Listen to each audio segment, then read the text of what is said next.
Kembali bersama saya Bambang Sadono di Bangsa TV. Saya sedang kedatangan tamu yang luar biasa, seorang aktivis, seorang seniman, seorang yang menggeluti media penyiaran, termasuk media YouTube. Namanya Pak Wijanto, ya, atau suka dipanggil dengan Itong Leo. Pak Wijanto saat ini sedang dalam proses mengikuti seleksi calon anggota Komisi Penyiaran Daerah KPID Jawa Tengah.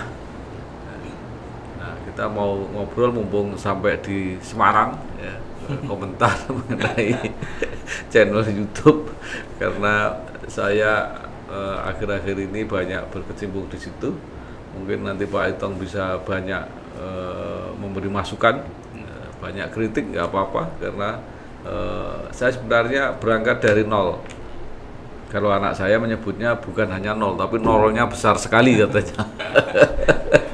Jadi saya selalu mendengar kritik apa saja kita ikuti. Jadi saya berkomitmen terhadap kontennya. Jadi saya ingin menyajikan sebuah channel yang pasti edukatif, ya, ada misi edukatifnya, ya, inspiratifnya juga ada, sehingga tidak hanya mengejar sensasionalnya, provokatifnya, itu tidak, karena supaya ini menjadi konten yang berusia agak panjang, jadi bisa diulang-ulang untuk melihatnya.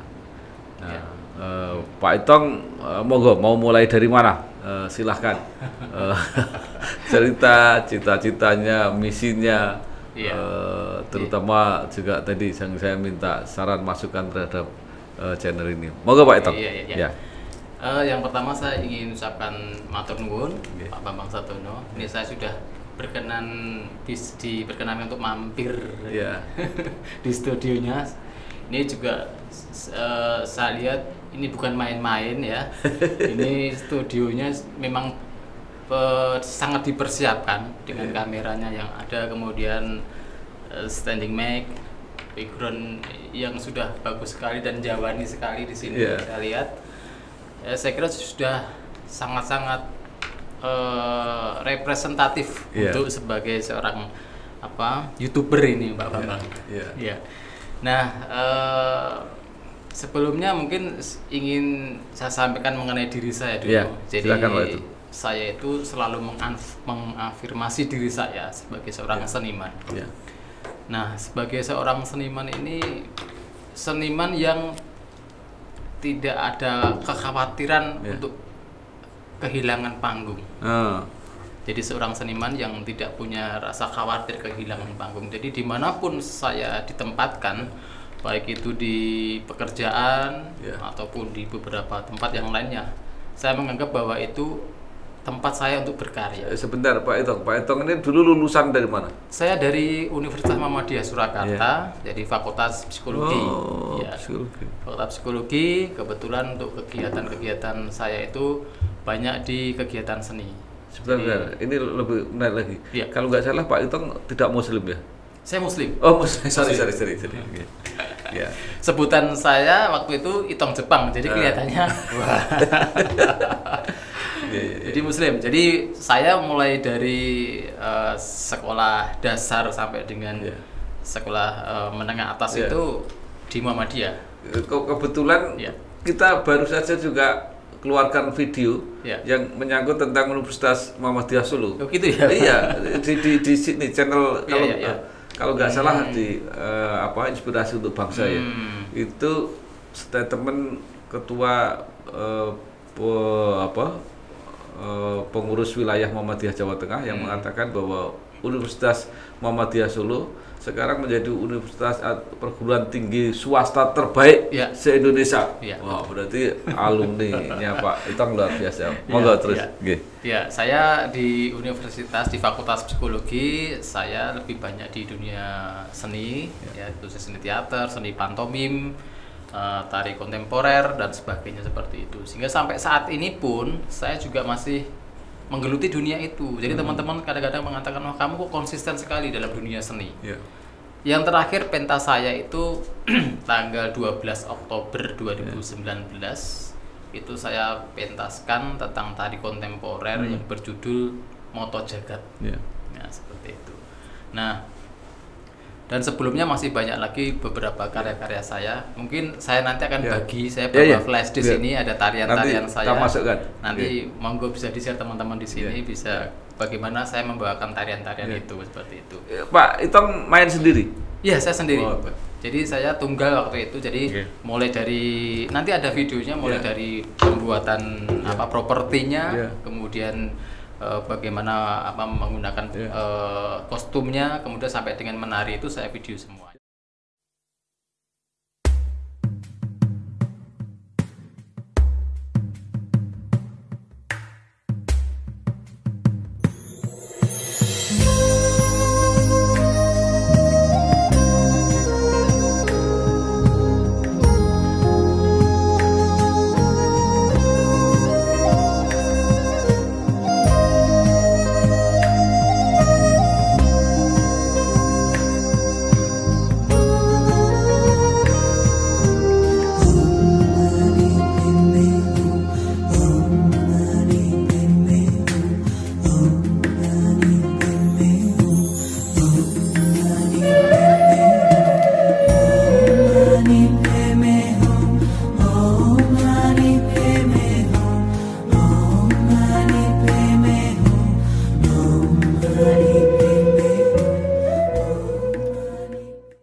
Kan agak aneh, Pak Itong sekolahnya psikologi tapi menari. Nah dulu dari mana itu anunya?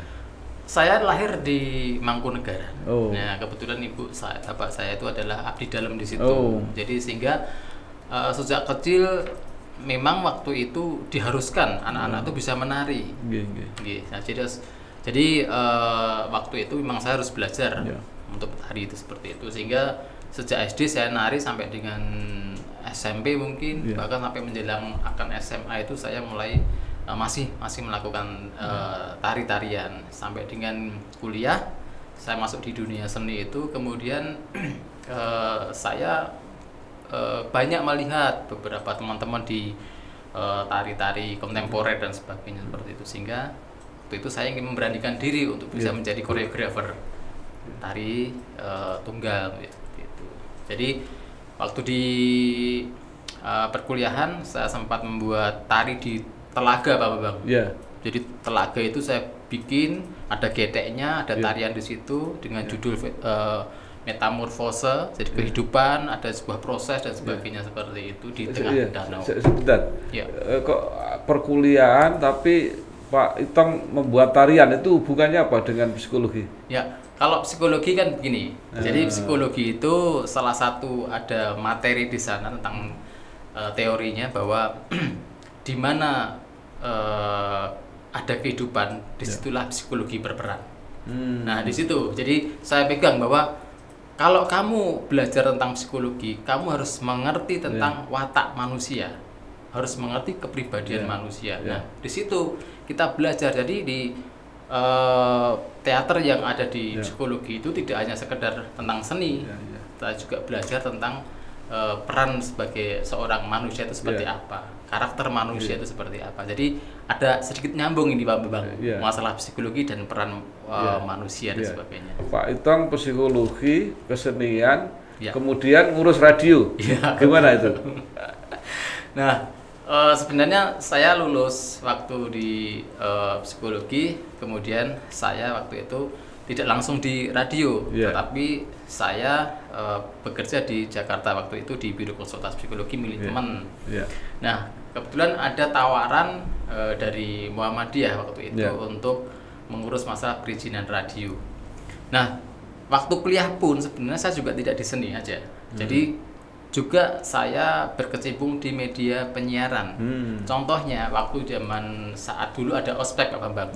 Jadi adik-adik itu diminta untuk kemah bakti dan sebagainya. Nah, pada waktu kemah itu saya mempunyai ide, ya kita membuat pemancar mini waktu itu.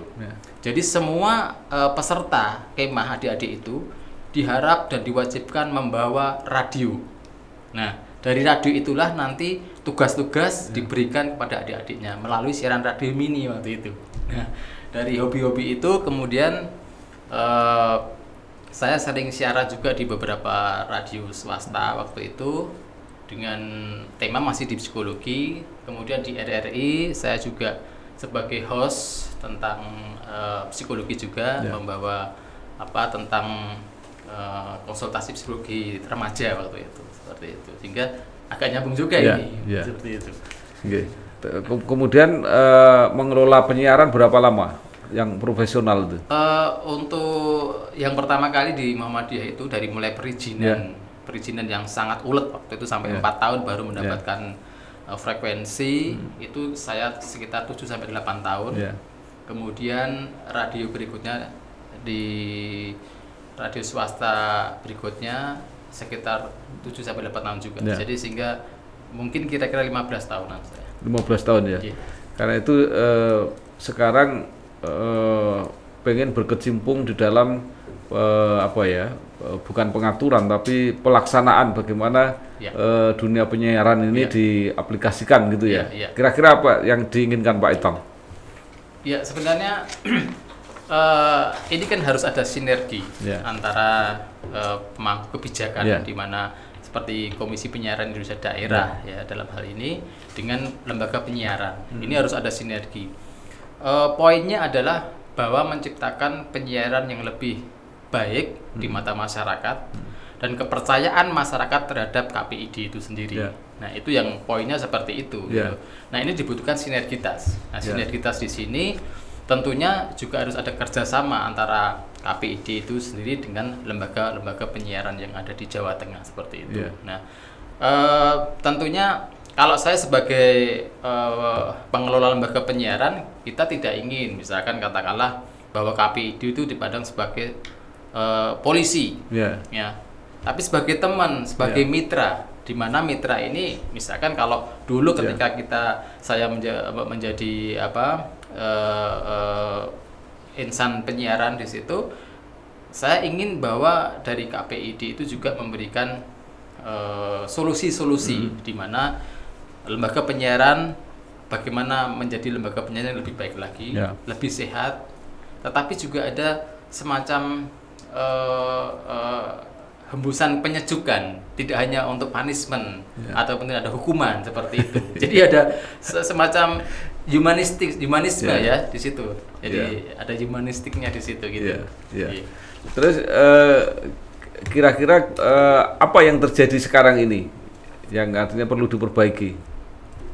Ya untuk KPID ini. Oh, saya kira kalau KPID kan lembaga independen ya. Jadi yang perlu dibenahi mungkin dalam hal ini ada independensi dari KPID itu sendiri. Ya walaupun memang banyak sekali aturan-aturan yang mungkin tidak bisa dilakukan oleh KPID sendiri, tentunya dengan beberapa stakeholder lainnya, ya seperti di pemerintahan juga seperti itu. Jadi memang harus ada kerjasama dari semuanya, kerjasama dari semuanya, termasuk dari lembaga penyiaran. Saya kira kalau ada hubungan yang lebih baik lagi, tidak semacam kucing-kucingan dengan KPID, kemudian menjaga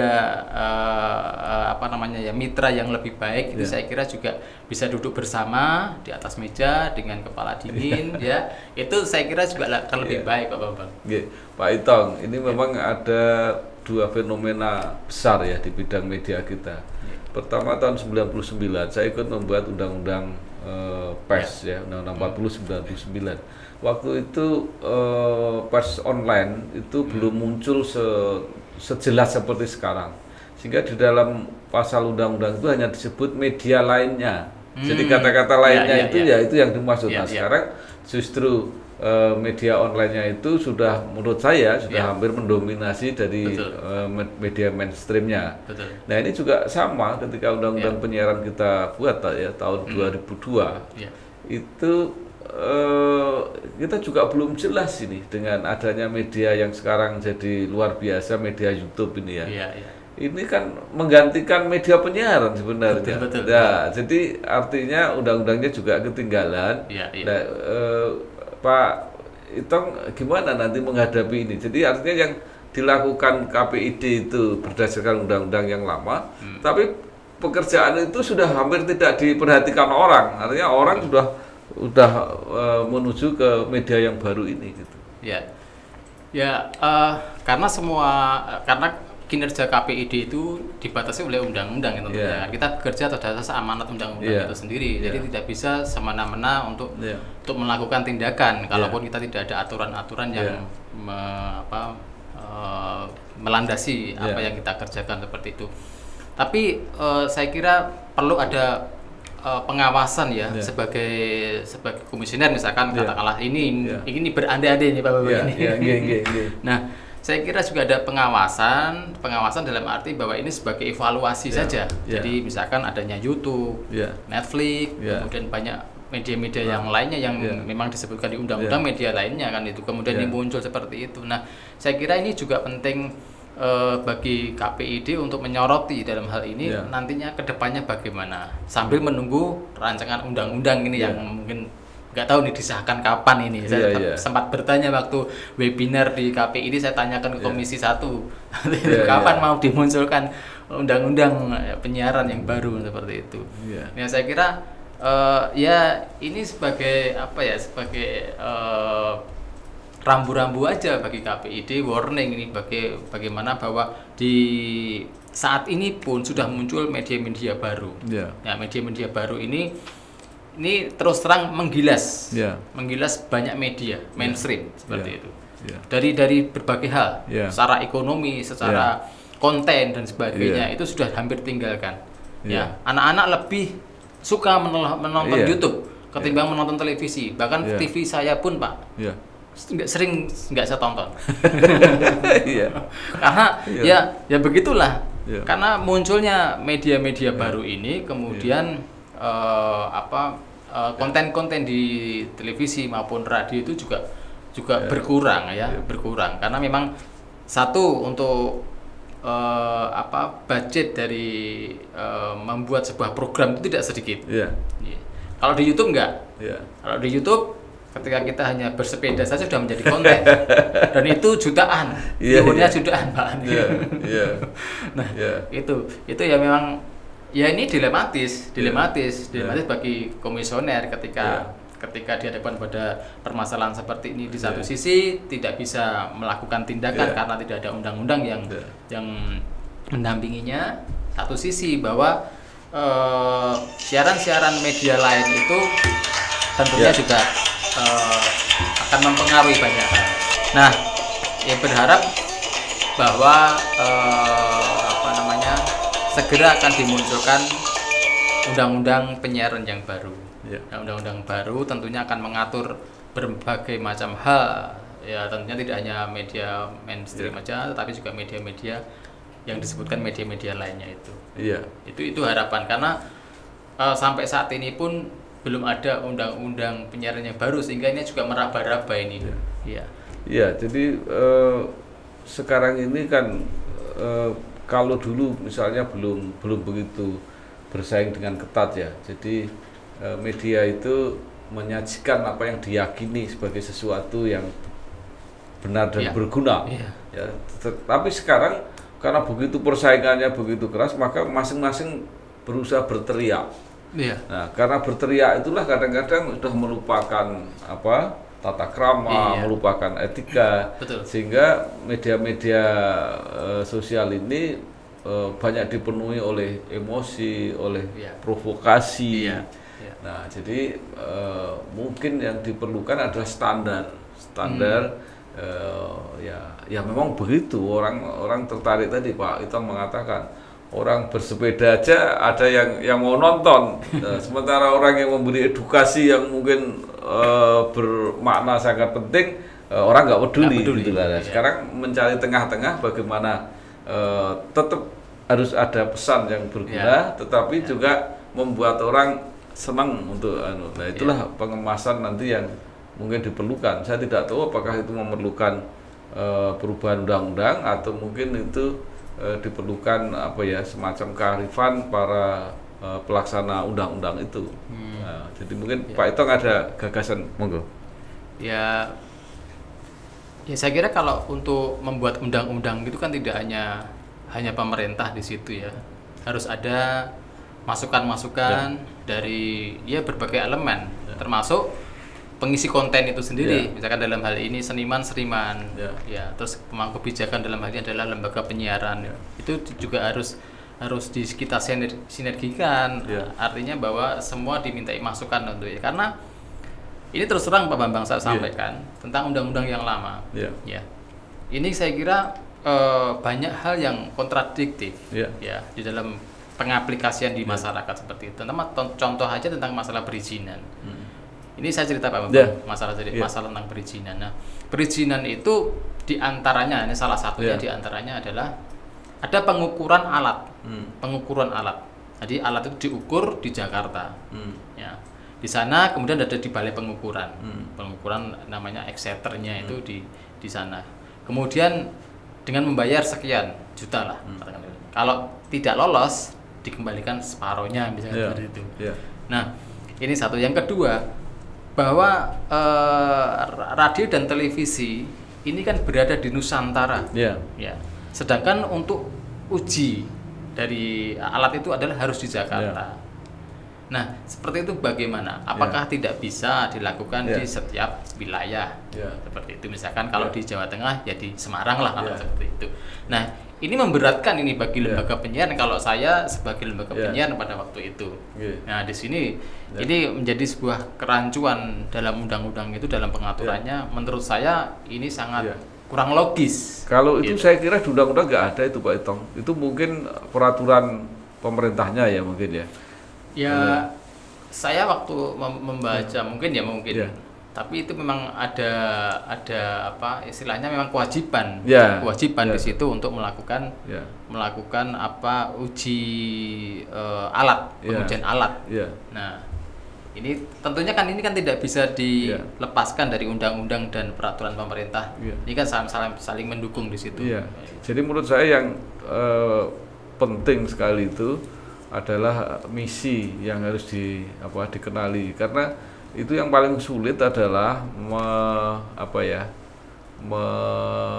mengatur atau mengaplikasikan kepentingan-kepentingan publik di tengah kepentingan-kepentingan industri. Nah, itu yang paling harus diwaspadai, jangan sampai karena kepentingan industri kemudian yang kepentingan publik itu dikalahkan. Itu kan ada klaster-klaster yang memang itu harus dilindungi itu kepentingan publiknya. Dengan adanya kebebasan berekspresi dan bersuara, kemudian menggunakan lembaga penyiaran seenaknya begitu, sehingga ini sampai dengan mengorbankan kepentingan publik. Baik Pak Itong, Pak Wijanto, mudah-mudahan Pak Itong lancar lolos sampai selesai dan bisa mewujudkan apa yang menjadi idealismenya, menjadi program-programnya dan bermanfaat untuk masyarakat. Ya. Terima kasih Pak Itong, sukses, mudah-mudahan lancar, dan saya berharap Anda benar-benar bisa menjadi anggota KPID Jawa Tengah. Assalamualaikum warahmatullahi wabarakatuh. Waalaikumsalam warahmatullahi wabarakatuh.